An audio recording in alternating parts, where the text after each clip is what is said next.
Hanggang ngayon ba ay hindi pa rin kayo nag-uusap na dalawa ng partner mo at hindi pa rin ba siya tumatawag, text o chat sa'yo? At ngayon ay naghihintay ka na ikaw ay tawagan, i-text o i-chat niya dahil sa sobrang miss mo na siya at nararamdaman mo na ikaw ay binaliwala na niya.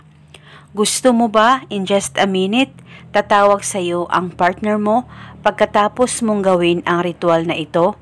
Pwes gawin ito na buo ang loob at tiwala mo. At panigurado ngayon mismo ikaw ay kukontakin ng partner mo. Basta magtiwala ka lang.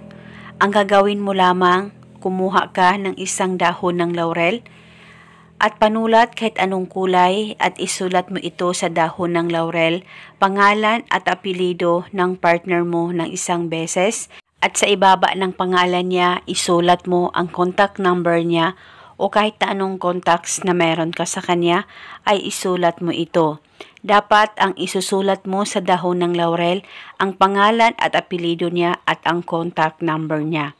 At pagkatapos, hawakan mo itong isang dahon ng laurel, ilapit ito sa bunganga mo. Mag-focus at mag-concentrate ka pagkaisipin mo siya at ibulong mo ang makapangyarihang salitang ito. Pangalan at apelido, sa kapangyarihan nitong dahon ng laurel, ako ay tatawagan mo ngayon mismo. Ibulong mo lamang ito ng paulit-ulit kahit ilang beses ay pwedeng-pwede po.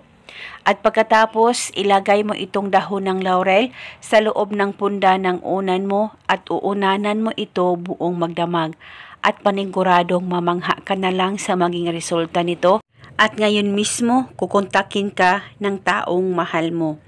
At kinabukasan, kung hindi ito safe sa unan mo, kunin mo ang dahon ng laurel at itago at ibalik mo lamang ito sa tuwing ikaw ay matutulog.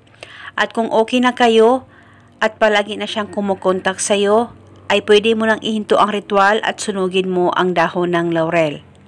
At eto muna sa ngayon, sakaling kayo ay may katanungan, mag-comment lang po kayo sa baba. Maraming salamat po sa panunood. May God bless us all.